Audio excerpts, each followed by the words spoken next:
Hello मेरे प्यारे बच्चों, स्वागत है आप सभी का आपके इस यूट्यूब चैनल में। तो आज के इस क्लास में हम कराएंगे कक्षा 6 झारखंड बोर्ड भूगोल का अध्याय 2 जो कि है ग्लोब अक्षांश एवं देशांतर का कंप्लीट क्वेश्चन आंसर। इससे पहले हमने इस चैप्टर का लेक्चर पिछले क्लास में अच्छे से कराया है। अगर आपने उसे नहीं देखा है तो पहले आप उसको देखिए, डिस्क्रिप्शन में आपको उसकी लिंक मिल जाएगी। तब इस चैप्टर के जब क्वेश्चन आंसर को बनाएंगे तो आप लोग को समझने में बहुत आसानी होगी। तो चलिए बच्चों शुरू करते हैं।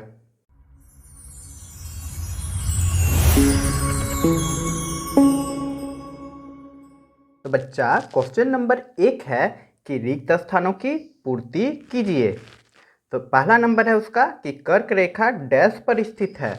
तो इसका आंसर हम लोग लिख देंगे बच्चा कि कर्क रेखा उत्तरी गोलार्ध पर स्थित है। ठीक है, तो हमने चैप्टर में अच्छे से बताया पूर्वी गोलार्ध, उत्तरी गोलार्ध, दक्षिणी गोलार्ध के बारे में। ठीक है, तो इसका आंसर सिर्फ आप लोग लिख दीजिएगा कि उत्तरी गोलार्ध पर स्थित है। 23.5 डिग्री लिखने का जरूरत नहीं है, वह परफेक्ट लाइन हो गया, उसका मान हो गया कि कहाँ पे है। ठीक है, तो जो आपसे क्वेश्चन पूछा वही लिखना है कि कर्क रेखा डैश पर स्थित है, तो कहाँ लिख देंगे, उत्तरी गोलार्ध पर स्थित है। दूसरा नंबर है कि प्रथम यामुयोत्तर डैश है, तो आपका हो जाएगा प्रथम यामुयोत्तर 0 डिग्री देशांतर है। क्लियर बच्चों। तीसरा नंबर है यही 0 डिग्री यामुयोत्तर को डैश के नाम से भी जाना जाता है। तो किसके नाम से जाना जाता है हमने अच्छे से बताया था, वो हो जाएगा ग्रीनविच रेखा के नाम से। ठीक है बच्चा। अगला है चौथा नंबर कि दो अक्षांश रेखाओं के बीच के भाग को डैश कहते हैं। तो दो अक्षांश रेखाओं के बीच के भाग को कटिबंध कहते हैं। ठीक है बच्चा। पांचवा नंबर है कि भारतीय मानक देशांतर रेखा डैश शहर से होकर गुजरती है। तो भारत मानक देशांतर रेखा आपका उत्तर प्रदेश के मिर्जापुर शहर से गुजरती है। इतना आप लोग लिख दीजिएगा तो आपका आंसर हो जाएगा। ठीक है बच्चा। चलिए अब देखते हैं दूसरा नंबर। तो दूसरा नंबर है क्वेश्चन बच्चा कि सही उत्तर चिन्हित कीजिए। ठीक है, जो सही है उसको चिन्हित करना है। पहला नंबर है भारतीय मानक यामुयोत्तर का मान है। तो भारतीय मानक यामुयोत्तर का मान आपका हो जाएगा 82.82 डिग्री ईस्ट। ठीक है, यही क हो जाएगा आपका। ठीक ना बच्चों। चलिए आप दूसरा देख लेते हैं। दूसरा नंबर में है तो बाकी सबको देखने का जरूरत नहीं है क्योंकि पहला ही नंबर मेरा आ गया 82.5 degree Uttar east, E for east. ठीक है, डब्ल्यू फॉर वेस्ट होता है।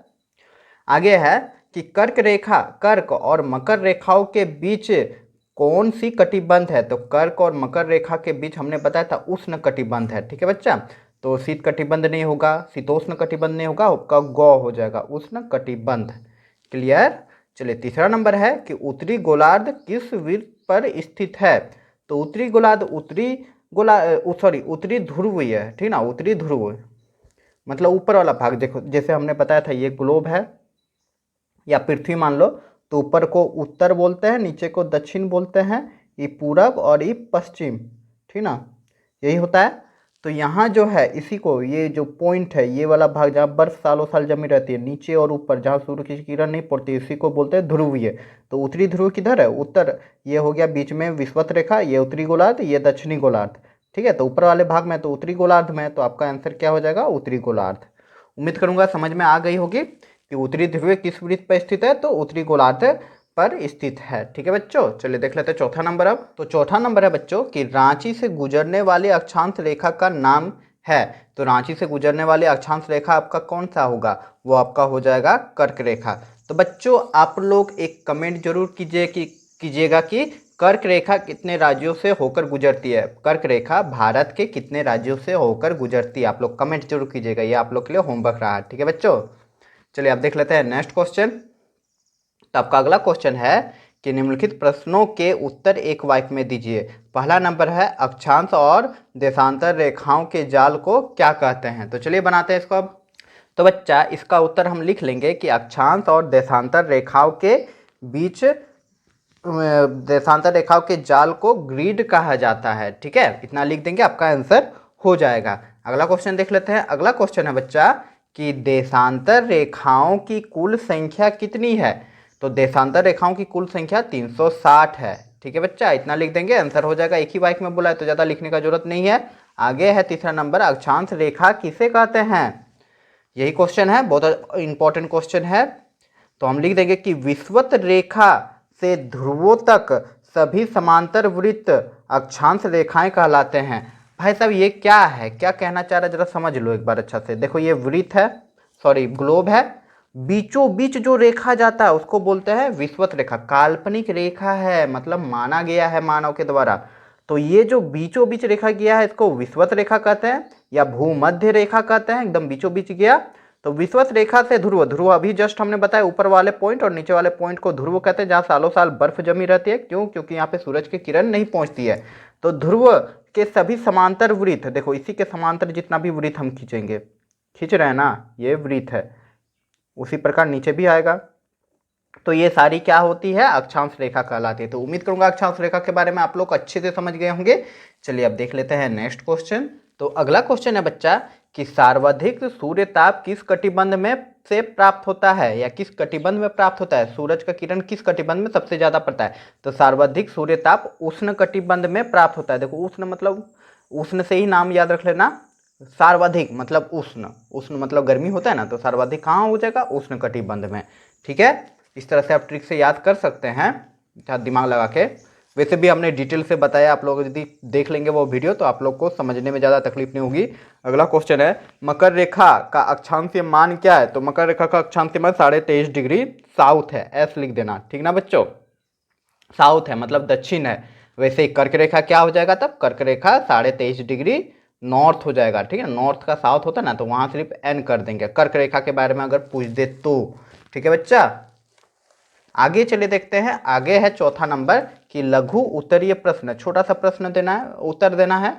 तो पहला नंबर है ग्लोब क्या है, एकदम छोटा सा हम लिखेंगे, ज्यादा बड़ा नहीं करेंगे क्योंकि लघु उत्तरीय प्रश्न है। तो लिख देंगे ग्लोब पृथ्वी की लघुत्तम लघु रूप है। ठीक ना, ग्लोब पृथ्वी की लघु रूप में एक वास्तविक प्रतिरूप है, इतना लिख देंगे, आपका आंसर हो जाएगा, ज्यादा बड़ा नहीं करेंगे इसको। अगला क्वेश्चन है बच्चा कि देशांतर रेखा किसे कहते हैं, इसके महत्व को स्पष्ट करें। तो देखो इसका आंसर लिख देंगे कि देशांतर रेखा एक काल्पनिक रेखा है। काल्पनिक मतलब मानव निर्मित, मतलब मानव मान लिया है, कल्पना के द्वारा उसको मान लिया, उसी को काल्पनिक रेखा कहते हैं, जो उत्तरी एवं दक्षिणी ध्रुव से मिलती हुई खींची जाती है। ठीक है, समझो यहाँ पे ये ग्लोब हो गया या पृथ्वी हो गया, कह रहा है कि देशांतर रेखा कौन सी, काल्पनिक रेखा जो ध्रुवों, उत्तरी ध्रुव दक्षिणी, देखो ये उत्तर हो गया और ये दक्षिण हो गया, उत्तर और दक्षिणी ध्रुव। ठीक है, ये वाला रेखा एक इधर से हम जो मापते हैं बीचों बीच भूमध्य रेखा से, उसको अक्षांश कहते हैं, और ये ऊपर से नीचे जो आता है उसको देशांतर कहते हैं। तो ये कह रहा है कि उत्तर से दक्षिणी ध्रुव से मिलती हुई खींची जाती है, देखो ये इस तरह, ठीक ना, उत्तरी ध्रुव से दक्षिणी ध्रुव मिलती हुई खींची जाती है। ठीक है, इसी को देशांतर रेखा कहा जाता है। अब महत्व के बारे में जान लेते हैं। तो देखो इसका महत्व ये है कि किसी स्थान का निर्धारण के लिए, किसी स्थान का निर्धारण के लिए मतलब कहाँ पे कोई स्थान है वो देशांतर रेखा के द्वारा पहचाना जा सकता है। और दूसरा महत्व है इसका कि किसी स्थान का समय निर्धारण करने में। ठीक है, ये दो चीज होता है, इतना लिख देंगे, आपका आंसर हो जाएगा। चलिए आप देखते हैं अगला क्वेश्चन। और क्वेश्चन नंबर 5 है बच्चा कि अंतर बताएं।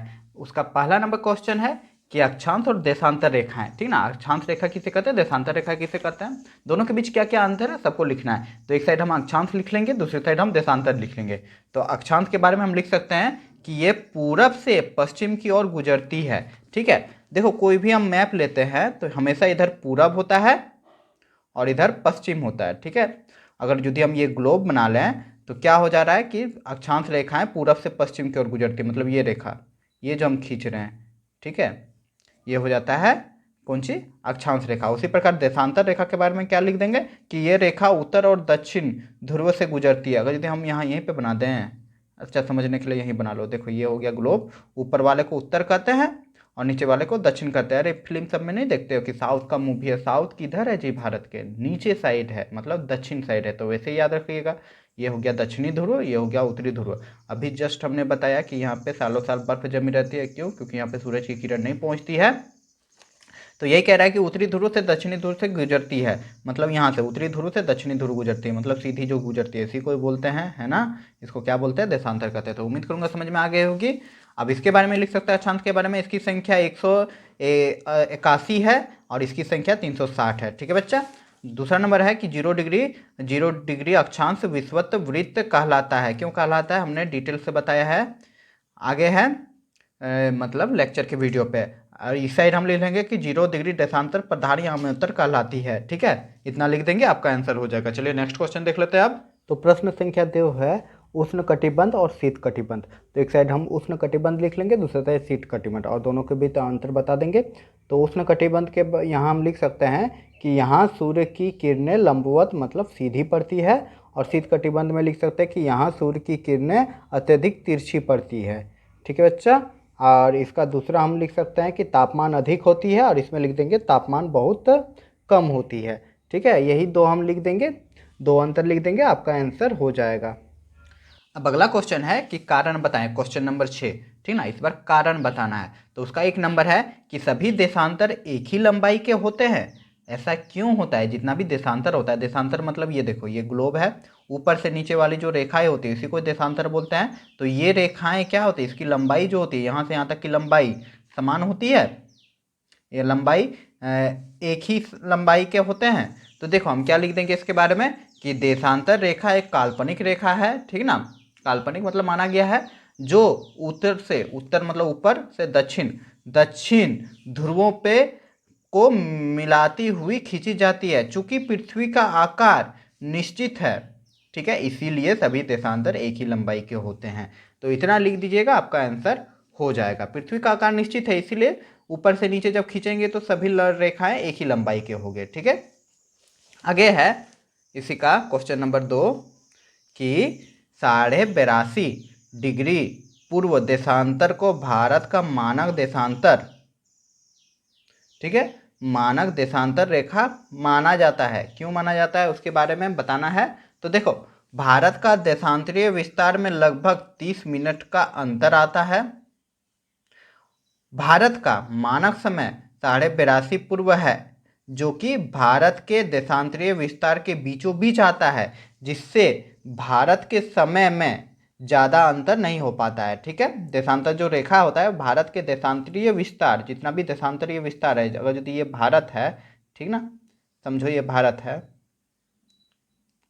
नहीं बन पाया ना, समझो भारत है, तो इसका देशांतरीय विस्तार इसी तरह ना होगा, यहाँ से ऊपर वाला रेखा तो इसके एकदम बीचों बीच आता है। कौन सा? 82.5 डिग्री पूर्व। ठीक है, एकदम बीचों बीच आता है, जिसके कारण समय निर्धारण करना आसान होता है, जिससे भारत में समय में ज़्यादा अंतर नहीं आता है।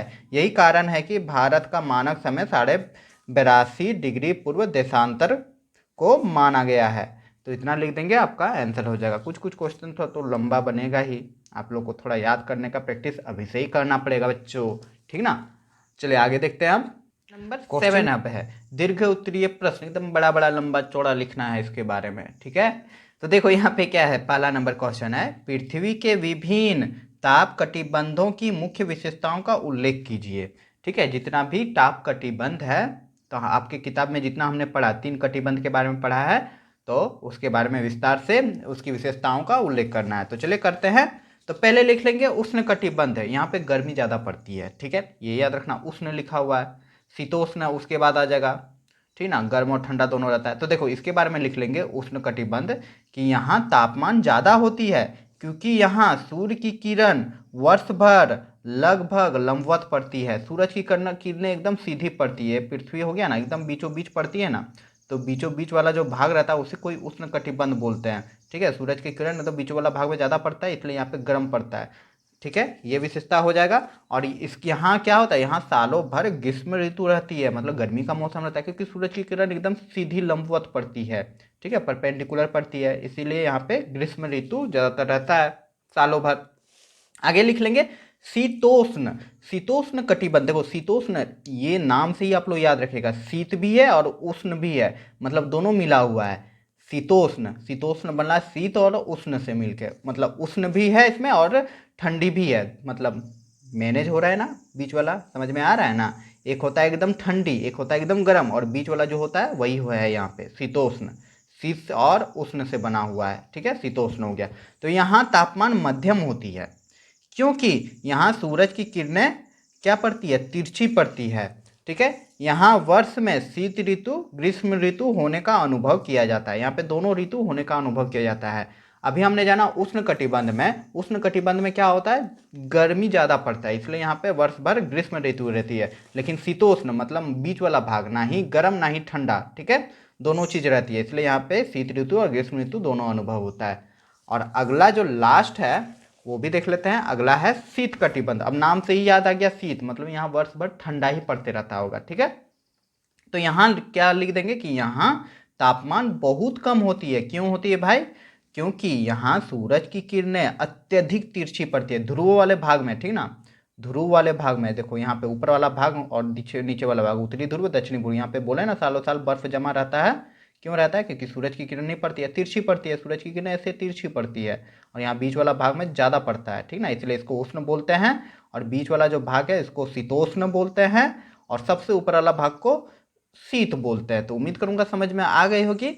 अब इसके यहाँ पे लिख लेंगे कि यहाँ वर्ष भर अत्यधिक ठंड का अनुभव किया जाता है। तो इतना लिख देंगे तो आपका आंसर हो जाएगा। उम्मीद करूंगा ये क्वेश्चन को समझने में आप लोग को ज़्यादा कठिनाई नहीं होगी और आप लोग अच्छे से समझे होंगे। तो चलिए बच्चों, अब देख लेते हैं नेक्स्ट क्वेश्चन। तो क्वेश्चन नंबर 2 है कि विश्व के मानचित्र पर प्रमुख अक्षांश रेखाओं को प्रदर्शित करें एवं उसकी विशेषताओं को बताएं। बहुत प्यारा सा क्वेश्चन है, चलिए इसको बनाते हैं। तो यही क्वेश्चन है बच्चा कि क्वेश्चन कह रहा है कि एक मानचित्र बनाना है विश्व का और उसमें अक्षांश रेखा है, अक्षांश रेखाओं को प्रदर्शित करना है। तो इसी तरह का आप लोग एक मानचित्र बना लीजिएगा, ठीक ना। आपके बुक में दिया गया है, ये रहा, ठीक है। आप लोग खोज लीजिएगा, पेज नंबर 14 में है। तो इसी तरह का हम एक मानचित्र बना लेंगे। हम लोग बताए थे, बहुत बार बता चुका हूँ कि बीचों बीच जो रेखा जाती है उसको भूमध्य रेखा या विषुवत कहते हैं और 23.5 डिग्री जो उत्तर जाता है, नॉर्थ जाता है, उसको कर्क रेखा कहते हैं और 66.5 डिग्री जो रहता है नॉर्थ, उसको उत्तरी ध्रुव वृत्त कहते हैं, ठीक है। उसी प्रकार हम जब नीचे जाएंगे दक्षिण में तो 23.5 डिग्री साउथ में जाएंगे तो वो मकर रेखा होता है और 66.5 डिग्री साउथ में जाएंगे तो वो दक्षिण ध्रुवीय वृत्त होता है, ठीक है। इस तरह का एक फिगर बना लेंगे आप लोग। उसके बाद हम लिख सकते हैं इसके बारे में, प्रदर्शित करने बोला है, विशेषता लिखने बोला है, तो विशेषता के बारे में हम लिख सकते हैं कि विश्व के मानचित्र पर प्रमुख अक्षांश रेखाएं निम्नलिखित है। पहला है 0 डिग्री अक्षांश। तो बच्चा ये देखो, ये जो सीधा गया है विषुवत वृत्त जिसको 0 डिग्री अक्षांश कहते हैं, ठीक ना।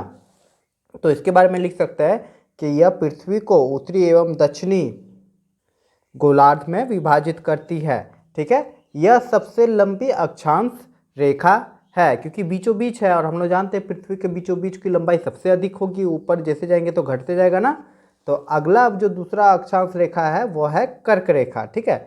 तो इसके बारे में हम लिख सकते हैं कि यह लगभग 23.5 डिग्री उत्तर अक्षांश पर स्थित है, ठीक है। उत्तरी गोलार्ध में यह रेखा उष्ण कटिबंध क्षेत्र की सीमा को निर्धारित करती है। इतना लिख देंगे कर्क रेखा के बारे में। तो ये जो कर्क रेखा होता है क्या बोल रहा है कि उत्तरी गोलार्ध में, उत्तरी मतलब ऊपर वाले भाग में, कौन सा? उष्ण कटिबंधीय क्षेत्र को, उष्ण कटिबंधीय क्षेत्र की सीमा को निर्धारित करती है, ठीक ना। उसके सीमा को निर्धारित करते हैं, जरा देख लेते हैं। देखो ये है ना, सॉरी ये देखो ये है, तो ये वाला जो भाग है इसको उष्ण कटिबंध क्षेत्र कहते हैं, ठीक है। तो इसी का यहाँ पे जो कर्क रेखा है यह सीमा निर्धारण कर रहा है, ठीक है। उम्मीद करूँगा समझ में आ गई होगी। चलिए आप आगे देख लेते हैं। आगे लिख लेंगे मकर रेखा के बारे में। तो मकर रेखा क्या होता है? मकर रेखा के बारे में लिख देंगे कि यह लगभग 23.5 डिग्री दक्षिण अक्षांश पर स्थित है। आप लोग देख लीजिएगा मैप में, ठीक है। उसके बाद इसके बारे में लिख सकते हैं कि दक्षिणी गोलार्ध में यह रेखा उष्ण कटिबंधीय, दक्षिणी गोलार्ध में यह उष्ण कटिबंधीय क्षेत्र की सीमा को निर्धारित करती है, ठीक है ना। और कर्क रेखा जो था वह उत्तरी गोलार्ध में उष्ण कटिबंधीय क्षेत्र को निर्धारित करता है, सीमा को निर्धारित करता है। चलिए अब आगे देख लेते हैं। आगे जो है वह है उत्तरी ध्रुवीय वृत्त, जिसको 66.5 डिग्री कहते हैं ना, नॉर्थ, जिसको आर्कटिक वृत्त भी कहा जाता है। दो नाम है इसका, ठीक है। तो इसके बारे में लिख लेंगे कि यह लगभग 66.5 डिग्री उत्तर अक्षांश पर स्थित है और इस रेखा के उत्तर में गर्मियों के दिन भर, मतलब इस रेखा के उत्तर में गर्मियों में दिन भर सूर्य की रोशनी या सर्दियों में पूरी रात अंधेरी हो सकती है, ठीक है। इतना लिख देंगे। अब अगला जो लास्ट है वह है दक्षिणी ध्रुवीय वृत्त, जिसको अंटार्कटिक सर्कल भी कहते हैं, ठीक है। वृत्त मतलब सर्कल ही हुआ। तो ये क्या होता है? यह लगभग 66.5 डिग्री दक्षिण अक्षांश पर स्थित है, ठीक है। दक्षिण पर स्थित है मतलब नीचे में स्थित है। और इसके बारे में लिख देंगे कि इस रेखा के दक्षिण में गर्मियों के दिन भर सूर्य की रोशनी या सर्दियों में पूरी रात अंधेरी हो सकती है। ठीक है, इतना लिख देंगे, आपका आंसर हो जाएगा। तो बच्चों यहाँ पे मेरा अध्याय 2 का सारा क्वेश्चन आंसर कंप्लीट होता है। उम्मीद करूँगा कि आप लोग सारे क्वेश्चन आंसर को अच्छे से समझे होंगे।